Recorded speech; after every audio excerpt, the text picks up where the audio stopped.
क्या कह रहे हैं भीमराव अंबेडकर के अस्पताल के अधीक्षक, जहां पर इन मरीजों को इलाज के लिए लाया गया है। बीजापुर से 9 मरीज हैं, उनकी स्थिति कैसी है, जरा अपडेट जो है उन्हीं की जुबानी सुनते हैं। अधीक्षक डॉक्टर संतोष सोनकर क्या कह रहे हैं, सुनिए। मेरी जानकारी का सवाल है, जहाँ तक है कि करीब 9 मरीज आए हैं, 2 की रोशनी है, 7 में ऑपरेशन की व्यवस्था करना पड़ेगी। 2 या 3 पेशेंट का ऑपरेशन हो गया है, एक में इंट्राविट्रियल इंजेक्शन भी लग गया है और सूजन ज़्यादा होने की वजह से अभी तो कोई कमेंट करना संभव नहीं है, लेकिन जैसी मेरी विभागाध्यक्ष से बात हुई वो काफ़ी कॉन्फिडेंट है। सूजन ज्यादा होने की वजह से कुछ भी कमेंट करना संभव नहीं है, लेकिन वार्ड के जो इंचार्ज हैं वो आश्वस्त हैं, उम्मीद करते हैं इनकी रोशनी बच जाए। चलिए, ये एक मामला है, लेकिन एक ऐसी जगह है जहां पर कोई उम्मीद नहीं है। 2 महिलाओं की नसबंदी के दौरान मौत हो गई। परिजन के आरोप लगा रहे हैं, डॉक्टर क्या सफाई दे रहे हैं, यह भी सुनिए। दुर्ग का मामला है। नसबंदी कराने गया था। अच्छा, 2 बच्चों के बाद? हाँ, 2 बच्चों के बाद नसबंदी, छोटा ऑपरेशन आता है जो नसबंदी कराने गए थे। बुलाने के बाद सीधा एक ही शब्द बताया गया कि पूजा नहीं रह गई, बस यही शब्द बताया। जिला अस्पताल में विगत दिनों 2 महिलाओं की मौत हुई है। उसके बारे में मैंने सिविल सर्जन डॉक्टर आशीष मीन से जानकारी प्राप्त की है। उन महिलाओं की, उसमें से एक महिला का जो सीजेरियन का ऑपरेशन हुआ था और उसके साथ नसबंदी की जा रही थी, और उस ऑपरेशन के 4 घंटे के बाद हालत बिगड़ने के कारण मौत हो गई।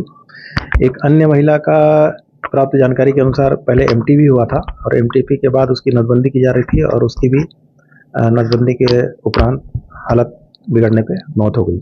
इस तरह के नसबंदी और ऑपरेशन के दौरान कॉम्प्लिकेशन का होना और उसके बाद मौत होना दुर्भाग्यजनक है, और अगर इसमें कोई लापरवाही हुई है उसकी जांच के लिए सिविल सर्जन द्वारा जांच की टीम गठित की गई है। और आइए अब सुनते हैं इस पूरे मामले पर सियासत कैसे हो रही है। कांग्रेस आंख फोड़वा कांड की याद दिला रही है जो रमन सरकार में हुआ था। अगर अकेले बालोद की बात कर ले तो 2011 में करीब 48 लोगों की आंखों की रोशनी इसमें चली गई थी और ऐसे बहुत सारे मामले सामने आए थे। कांग्रेस वही जमाना याद दिला रही है और बीजेपी लोगों के स्वास्थ्य की रक्षा करने का वादा सुना रही है। दोनों की सुनिए। कुल पूरे प्रदेश में लगातार कांग्रेस पार्टी इस बात को उठा रही है। 5-6 दिन पहले नसबंदी, फिर कांड शुरू हुआ, 2 महिलाओं की मौत हुई भिलाई दुर्ग में। बीजापुर से 9 लोगों की मोतियाबिंद ऑपरेशन के नाम से पूरी तरह से अस्पताल में अव्यवस्थित ऑपरेशन किया गया। स्वास्थ्य मंत्री श्याम बिहारी जायसवाल को इस्तीफा दे देना चाहिए और बड़ा मामला है, गंभीर मामला है। निश्चित रूप से इसमें जांच कमेटी बिठाकर जो भी जिम्मेदार उस पर कार्रवाई होनी चाहिए। सरकार जन स्वास्थ्य के विषय पर बहुत गंभीर है। कांग्रेस से विरासत में जो कुव्यवस्था मिली है उसके दुष्परिणाम दिखते हैं। मानक दवाइयों का जहां तक मामला हो, सीजीएमएससी घोटाला, आंख से संबंधित और ये जो घटनाएं हुई हैं वो किन कारणों से हुई, कैसे हुई है, उसकी सरकार पूरी पारदर्शिता के साथ उसकी जांच कर रही है, उनके कारणों पर जाएगी। उसको मूल रूप से समाप्त करने के लिए सरकार प्रतिबद्ध है, स्वास्थ्य मंत्री चिंतित हैं। सवाल क्या है, आज सवाल लेकर आ रहे हैं आपके टेलीविजन स्क्रीन पर। हमारे सवाल ये रहे आपके सामने। बीजापुर अस्पताल में ऑपरेशन से 9 की आंखों की रोशनी बुझी। दुर्ग में जानलेवा साबित हुई 2 महिलाओं की नसबंदी। मोतियाबिंद ऑपरेशन कैंप में फिर लापरवाही, पीड़ितों की आंखों की रोशनी लौटेगी या नहीं। कांग्रेस बोली आंख फोड़वा कांड फिर दोहराया। बीजेपी बोली जांच रिपोर्ट के बाद सख्त एक्शन होगा। सरकारी अस्पताल में इलाज कराना गरीबों को भारी पड़ा। छत्तीसगढ़ में नसबंदी और आंख फोड़वा कांड क्या फिर लौटा, सबसे बड़ा सवाल यही है। हमारे साथ 3 खास मेहमान जुड़ गए हैं, सीधे रुक कर लेता हूं। कांग्रेस से वरिष्ठ नेता प्रवक्ता अजय गंगवानी जी हमारे साथ जुड़े हैं, स्वागत करता हूं उनका। बीजेपी से वरिष्ठ नेता प्रवक्ता राजीव चक्रवर्ती हमारे साथ राजीव चक्रवर्ती जी जुड़े हुए हैं, और हमारे साथ दिल्ली से देश की जानी मानी आई स्पेशलिस्ट डॉक्टर प्राची त्यागी जुड़ गई हैं, उनका भी बहुत स्वागत करता हूं। सबसे पहले अजय जी, ये आंख फोड़वा कांड की याद दिला रही है कांग्रेस। देखिए, उस वक्त तो बहुत बड़ा घटनाक्रम था। बालोद में 48, बागबाहरा में 12, राजनांदगांव कवर्धा में 4-5, ऐसे बहुत लंबा वो मामला था। यहां 9 लोग हैं, लेकिन हाँ, नसबंदी में 2 की मौत इसी दौरान हुई है। क्या कहेंगे आप? सबसे महत्वपूर्ण विभाग है जो भी सरकार सत्ता में, उसकी नैतिक जिम्मेदारी है कि गरीब बेचारे जो लोग सरकारी अस्पतालों पे भरोसा करके इलाज के लिए पहुंचते हैं, उनको सही ढंग से इलाज मिले, उनके इलाज में कोई लापरवाही ना हो, कोई नकली अमानक दवाइयों का प्रयोग ना हो। ये नैतिक जिम्मेदारी स्वास्थ्य मंत्री की और शायद सरकार की। देखिए महत्वपूर्ण अभिलाष जी की बीजापुर में 8 महिला और 1 पुरुष, इनके साथ जो लगातार आंखों की रोशनी चली गई, आज उनकी पूरी जिंदगी अंधकारमय हो गई। और ये जब जब भारतीय जनता पार्टी सत्ता में आती है, ये इनका चरित्र है कि अपने कमीशन खोरी और भ्रष्टाचार के चलते नकली और अमानक दवाइयां प्रयोग करना, स्वास्थ्य में लापरवाही और जो एक्सपायरी वाली डेट वाली दवाइयां हैं। और ये इकलौती बात नहीं है, इसके पहले भी अभिलाष जी 1 साल पहले दंतेवाड़ा में 10 जो बुजुर्ग थे उनका ऑपरेशन किया गया। वो ऑपरेशन में इंफेक्शन के चलते उनको पहले भी मेकारा में लाया गया। 3 लोगों को लापरवाही के चलते सिर्फ सस्पेंड किया गया, जो वापिस आज अपनी नौकरी में बहाल है। आज दिखावे के नाम पे एक जांच कमेटी तो बना देते हैं। आप खुद जानते हैं विलास जी, वरिष्ठ पत्रकार है, विभिन्न जो लापरवाहियों में जांच कमेटी बनाई जाती है, कोई जिम्मेदारी तय नहीं की जाती, किसी पे कड़ी से कड़ी कार्रवाई नहीं की जाती। ये महत्वपूर्ण है कि रमन सरकार में पहले भी नसबंदी कांड हुआ, अब फुटवा कांड हुआ, फिर अभी इसकी पुनरावृत्ति हो रही है। आज इसकी नैतिक जिम्मेदारी स्वास्थ्य मंत्री को लेते हुए अपने पद से इस्तीफा देने का नैतिक साथ दिखाने की आवश्यकता है अभिलाष जी। ठीक है, डॉक्टर प्राची त्यागी हमारे साथ जुड़ी हैं, दिल्ली से देश की जानी मानी आई स्पेशलिस्ट हैं। Doctor Prachi welcome. और मैं प्राची आपसे ये जानना चाहूंगा कि ये जो पूरा मामला है, ये केवल एक जगह की बात नहीं है। मध्य प्रदेश, छत्तीसगढ़ के ग्रामीण इलाकों में मोतियाबिंद के कैंप्स लगते रहते हैं और इस तरह की खबरें लगातार आती है। क्या इनकी वजह होती है? इन्फेक्शन सबसे बेसिक रीजन बताया जाता है। इन्फेक्शन कहां चूक हो जाती है? क्योंकि आप बेहतर तरीके से बता सकते हैं कहां चूक हो रही है जो इतने लोगों पर भारी पड़ रही है। सरकारी चूक हो या वो डॉक्टर की चूक हो या व्यक्तिगत चूक हो पेशेंट की। देखिए, सबसे पहली बात जो मैं कहना चाहूंगी कि कोई भी डॉक्टर कभी भी ये नहीं चाहेगा कि किसी मरीज का अहित हो। सबसे पहली बात जी। रही चूक की बात, हो सकता है ये इन्फेक्शन, ये तो पक्की बात है कि एक साथ अगर 8 से 10 लोगों का ऑपरेशन होता है और सब में इन्फेक्शन पाया जा रहा है, तो कहीं ना कहीं किसी चैनल में कोई इन्फेक्शन का सोर्स जरूर मिला है। ठीक है, वो ओटी के स्टेरलाइजेशन की बात हो कि ओटी की साफ सफाई रख रखाव कैसा है, जो सामान और दवाइयां या जो इंस्ट्रूमेंट्स या जो इक्विपमेंट लग रहे हैं उनके स्टेराइल होने में या दवाइयों के बैच में किसी लेवल पे कहीं तो कोई लूप होल हुआ होगा। हाँ, डॉक्टर के सर्जिकल स्किल का इससे कोई लेना देना नहीं है। सर्जिकल स्किल, सर्जरी एक डिफरेंट चीज है, लेकिन हाँ इसमें अगर इन्फेक्शन है तो ये हो सकता है कि किसी दवाई के बैच में या जो आपका रिंगर लैक्टेट चढ़ाया जा रहा है या जो सूचर्स यूज किए जा रहे हैं उनमें किसी बैच में कोई इन्फेक्शन रहा हो या उनकी पैकेजिंग या कुछ भी इस तरह का रीजन मिल सकता है। वो जांच का विषय है। बिना उस जांच के जानकारी के कुछ भी कहना कि भाई इस लेवल पे गलती हुई होगी या इस लेवल से चूक हो गई होगी, वो कहना संभव ही नहीं है अनटिल अनलेस उस पर प्रॉपरली एक इंक्वायरी हो और उसकी जांच के बाद उसका रिपोर्ट सामने आए। ठीक है डॉक्टर प्राची, मैं जल्दी से राजीव जी का रुख कर लेता हूं। राजीव जी, देखिए जांच होती है बालोद में, जब एक साथ 48 लोगों की आंखों की रोशनी गई थी तो एक सिविल सर्जन, 2 बड़े नेत्र चिकित्सक सस्पेंड हुए थे। गलती उनकी पाई गई थी, नहीं पाई गई थी हमें नहीं पता, वो सस्पेंड हुए थे और वो बहाल हो गए। अगर वो बहाल हुए हैं इसका मतलब है कि उनकी गलती नहीं थी, रिपोर्ट में कुछ ऐसा आया होगा। पर फिर किसकी गलती थी सर? 48 लोग 2011 में सितंबर में बालोद में आंखों की रोशनी गवा देते हैं, बागबहरा में 12 लोग गवा देते हैं, राजनांदगांव कवर्धा में 4-5 लोग गवा देते हैं। आज नसबंदी से भी मौत हो जा रही है सर, जिसे छोटा ऑपरेशन, गांव के लोग भी कहते हैं छोटा ऑपरेशन है। आपने सुना उस पीड़ित को जो कह रहा है अपनी पत्नी की जिसकी मौत हुई है, बच्ची को गोद में लिया हुआ है, वो कह रहा है छोटा ऑपरेशन था साहब, गए और हमको सीधा बोला कि अब वो नहीं रही। तो सर कुछ तो गड़बड़ हो रहा है ना। मैं ये नहीं कह रहा डॉक्टर से हो रहा है, कंपाउंडर से हो रहा है, दवाओं में भी आजकल बहुत गड़बड़ियां हो रही हैं, पर इसकी जिम्मेदारी कौन लेगा?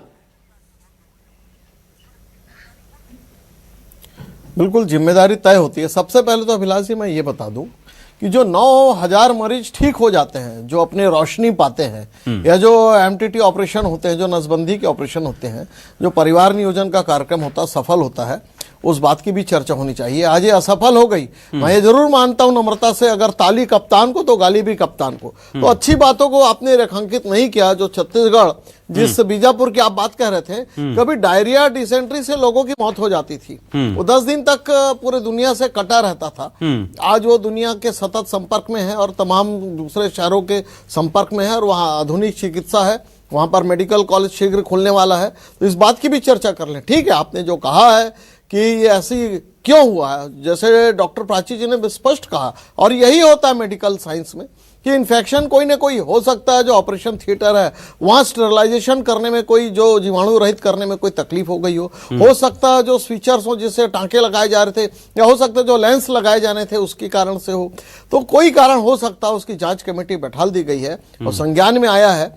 जन स्वास्थ्य को लेकर सरकार बहुत गंभीर है कि शिक्षा और स्वास्थ्य एक बुनियादी आवश्यकता है, और उसमें अगर इस जो फेलियर्स हुए, देखिए बड़े बड़े अस्पतालों में भी होते हैं, ऑपरेशन थिएटर में ले जाते समय एनेस्थीसिया ज्यादा देने के कारण, या जब पेशेंट का अपना प्रेशर नहीं मिलता है, ब्लड प्रेशर लूज हो जाता है, तो कारण होते हैं, मृत्यु होती है। लेकिन इसको लेकर अगर हम पूरे सिस्टम पर सवालिया निशान खड़ा कर दें, तो जो चिकित्सक जो बेचारे अपने ताकत लगाकर अपने जिंदगी भर की पढ़ाई करके जब काम करते हैं, अपनी साधना करते हैं, और कभी कोई गलतियां हो जाती है, तो उसको हम कटघरे में हम उनको सूली पर नहीं चढ़ा सकते। ना आपको किसने, राजीव जी, कौन मांग कर रहा है कि चिकित्सक को सूली पर चढ़ाइए? हम तो कौन जिम्मेदार है उसको खोजने की मांग कर रहे हैं, जो हर बार बच जाते हैं। नहीं होता है अपने आप चिकित्सक को क्यों ले रहे हैं भाई? इसमें कंपाउंडर हो सकता है, इसमें वार्ड बॉय हो सकता है, इसमें दवा बेचने वाली कंपनी हो सकती है, इसमें लेंस बनाने वाली कंपनी हो सकती है, पर सच्चाई सामने लाना तो सरकार की जिम्मेदारी है। आज तक मुझे बताइए, अभी जो 2 महिलाओं की स्ट्रेचर पर ऑपरेशन थिएटर में मौत हो गई, तुरंत उसमें तो इन्फेक्शन होने का मौका भी नहीं मिला उन्हें, वो छोटा सा ऑपरेशन नसबंदी का कराने गई, मौत हो गई। उसमें क्या जांच रिपोर्ट की जरूरत है? उसमें तो बेसिकली फर्स्ट पीएम देखकर क्या डॉक्टर को भी अनुभवी बताएगा कि कहां चूक हो गई? बिल्कुल, मैंने कहा ना कि एनेस्थीसिया से हो सकती है, ओवरडोज की वजह से हो सकती है, कहीं पर भी चूक हो सकती है, लेकिन दुर्भाग्यपूर्ण है, दोनों घटनाएं बहुत दुर्भाग्यपूर्ण हैं, और सरकार ने पूरी तरह से इसका संज्ञान लिया है, और आने वाले समय में ऐसा ना हो। देखिए, मैं कहता हूं कि हमेशा होती है ऐसी चूक हो जाती है, कोई जानबूझकर नहीं करता। हर डॉक्टर चिकित्सक चाहता है, राजीव जी यही माइंडसेट बदलना है। राजीव जी यही माइंडसेट बदलना है। इस देश में पोलियो हर बच्चे को हो जाता था, कोई ध्यान नहीं देता था। आज अगर एक बच्चे को पोलियो होता है क्योंकि हमने उसे हाई प्रायोरिटी पर लिया, तो वो खबर बनती है।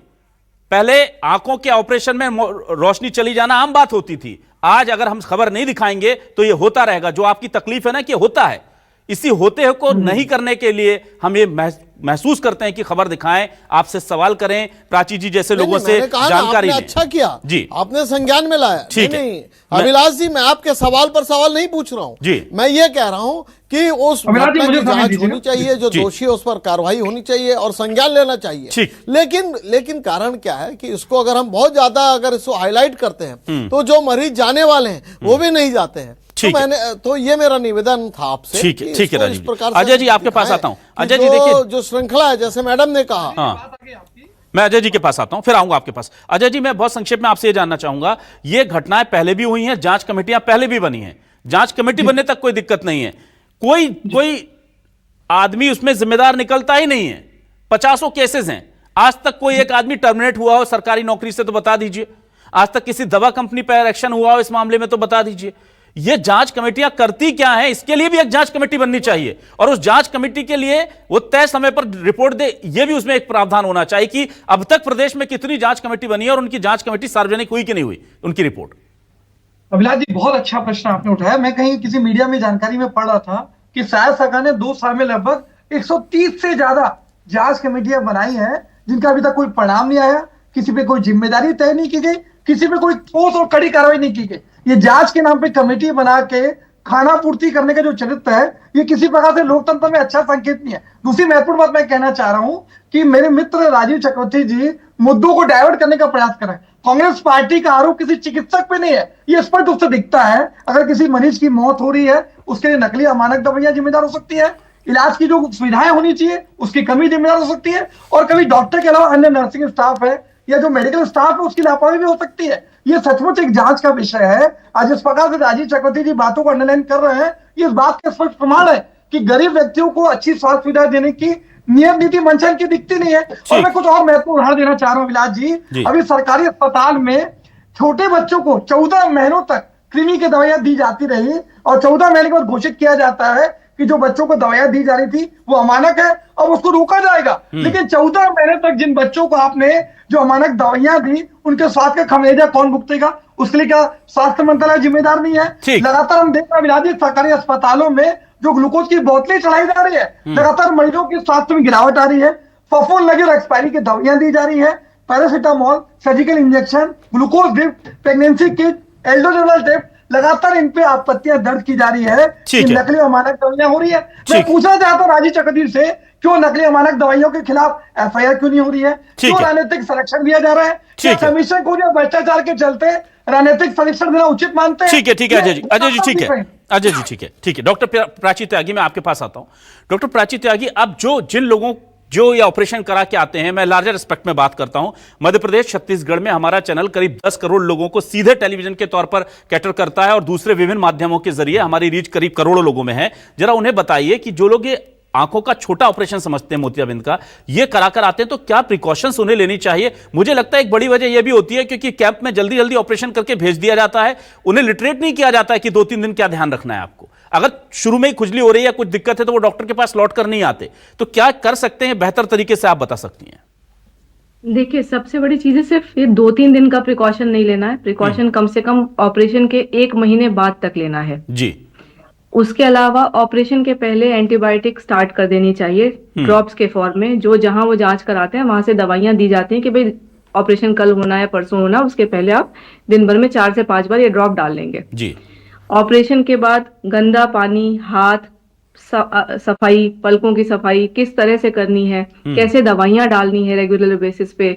अगर हाथ साफ नहीं और जो इंसान उनके आंखों में दवाई डाल रहा है वो पता चला संक्रमण भी पहुंचा दे रहा है साथ के साथ।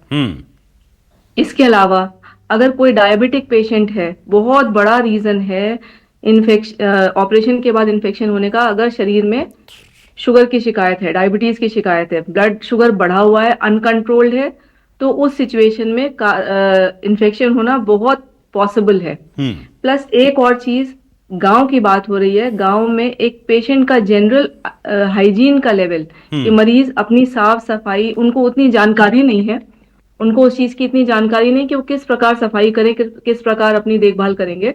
तो ये निश्चित से डॉक्टर, कंपाउंडर, स्टाफ, जो भी उनका टीम का मेंबर है, ऑपरेटिंग टीम का जो मेंबर है, किसी एक को ये जिम्मेदारी लेनी चाहिए कि मरीज को जब आप डिस्चार्ज करते हो तो किस प्रकार दवाई डालनी है, किस प्रकार आंखों की सफाई करनी है। कुछ नहीं है तो कम से कम रुई उबाल करके, नॉर्मल करके, ठंडा करके, पलकों की, आंखों की आंख बंद करके, बगैर दबाव डाले आपको सफाई करनी है। ये सारी जानकारी देनी चाहिए। किसी भी तरह की आपको जब डिस्चार्ज करके मरीज को भेजा जा रहा है तो उन्हें बताना चाहिए कि भाई अगर आंख में ये जैसे लाली आ गई, सूजन आ गई, नजर आप जितना देखते हुए आए थे उससे कम होने लगी, दुखन शुरू हो गया, पलकों पे सूजन आ रही है, या किसी प्रकार का डिस्चार्ज, आंखों से कीचड़ या ढीड़ आना शुरू हो जा रहा है, तो आपको तुरंत डॉक्टर के पास पहुंचना है जिन्होंने ऑपरेशन किया, उसे टालना नहीं है। इस तरह के मरीज हमारे पास गांव से आते हैं जिनका हमने ऑपरेशन करा के भेजा, कर दिया और भेज दिया, कहा कि सब बढ़िया अम्मा 1 हफ्ते बाद आ जाना। मरीज को कुछ भी दिक्कत हो रही है वो हमारे पास आ ही नहीं रहा, ये कहते हुए कि डॉक्टर साहब आपने कहा था 1 हफ्ते बाद आ जाना। ये हमेशा बोलना है कि किसी भी प्रकार की समस्या हो आप तुरंत आए, बल्कि एक फोन नंबर भी शेयर होना चाहिए जिसपे अगर वो कांटेक्ट करना चाहें अपनी परेशानी डिस्कस करने के लिए तो तुरंत कांटेक्ट करें या उन्हें बुला के देखा जा सके। ये भी कहा जा सकता है कि भाई घर में अब तो सबके पास इस तरह के मोबाइल है जिसपे आप फोटो शेयर कर सकते हैं, आंख की फोटो लेके भेजी जा सकती है, दवाइयां पूछी जा सकती हैं, खाने की दवाई, एंटीबायोटिक कम से कम 4 दिन 5 दिन चला देना चाहिए गाँव के इलाके में। शहरों में तो ये है कि भाई ठीक है, अगर मान लीजिए हाइजीन लेवल ठीक है, आपके पास सारी सुविधा है कि आप अस्पताल तुरंत पहुंच सकते हो, तो प्रोटोकॉल चेंज होते रहते हैं टाइम के साथ। लेकिन अभी भी एंटीबायोटिक 5 दिन ओरल भी चला दें, मुंह से लेने वाली डालने के अलावा दवाइयां, वो भी लाभकारी हैं। तो बेसिकली डेंजर साइंस को पकड़ना और तुरंत उसका इलाज, जितने जल्दी इलाज होगा रोशनी बच जाने की उम्मीद ज्यादा है बजाय रोशनी खोने की। बहुत अच्छी बात आपने कही है डॉक्टर प्राची, और ये बहुत बेसिक और बहुत छोटी चीजें हैं। राजीव जी देखिए, बड़े कैंप लगा करके, बड़े ऑपरेशन करके रिकॉर्ड बना देना कि 100 ऑपरेशन कर दिए एक दिन में, 200 कर दिए, ये अपनी जगह ठीक है, पर हम अपनी गलतियों से सीख नहीं लेते। हर गांव में आंगनवाड़ी कार्यकर्ता होते हैं, भाई उस गांव का अगर कोई व्यक्ति आया है तो स्वास्थ्य विभाग उनको एक जिम्मेदारी दे दे कि अगले 5 दिनों तक आपको जाकर फॉलोअप लेना है। जो बात करी डॉक्टर प्राची त्यागी कि आपको 5 दिनों तक फॉलोअप लेना है, आपके यहाँ इन्फेक्शन नहीं होना चाहिए, ध्यान रखना है। अब आप चाहे फोन पर लीजिए, चाहे व्यक्तिगत तौर पर जाकर लीजिए, या मरीज को अपने घर में बुलाकर लीजिए। ये बहुत छोटा, पर ये सिस्टम बनाना पड़ेगा सर। अब समय बदल गया है, अब हम छोड़ नहीं सकते। एक आदमी की आंखों की रोशनी जाना, किसी आदमी की जिंदगी में अंधेरा छाना, ये आपके और हमारे लिए, सबके लिए शर्मनाक। ये होता रहता है, ये होता रहा है, इसलिए हो रहा है। अब इसको हमें बहुत हाई प्रायोरिटी पर लेना चाहिए। जो कमेटी बनी है वो कमेटी ये पता करेगी कि गड़बड़ कहां थी। बेहतर ये होता राजीव जी कि इसके साथ एक बड़ी कमेटी बनाई जाती राज्य स्तरीय, जो ये करती कि अब इसके बाद ये दोबारा कहीं ना हो, उसके लिए क्या कदम उठाए जा सकते हैं, वो कमेटी भी बननी चाहिए। हम कब तक अपनी पिछली गलतियों को देखकर रोते रहेंगे? क्योंकि अगर हम समस्याओं की तरफ इस तरह से देख करके उसे टालते रहेंगे तो फिर इस तरह की घटनाएं होंगी। नसबंदी में, छोटी सी नसबंदी के ऑपरेशन में 2 महिलाओं की मौत अगर हो रही है सर, जो छोटे छोटे 2-2, 3-3 बच्चे हैं, उनको तो दिखा रहा था मैं तस्वीरें, तो बड़ा दर्द हो रहा था मुझे। आप समझिए, हमारे आपके लिए रोज की बात है। उस परिवार से पूछिए, उन लोगों से पूछिए, उन बच्चों से पूछिए जिनके अपने छोटे से ऑपरेशन में चले गए। बहुत शुक्रिया करूंगा मैं अजय गंगवानी जी का, राजीव जी का, डॉक्टर प्राची त्यागी जी का, हमें वक्त देने के लिए, इस डिबेट का हिस्सा बनने के लिए। तमाम दर्शकों का शुक्रिया। नमस्कार।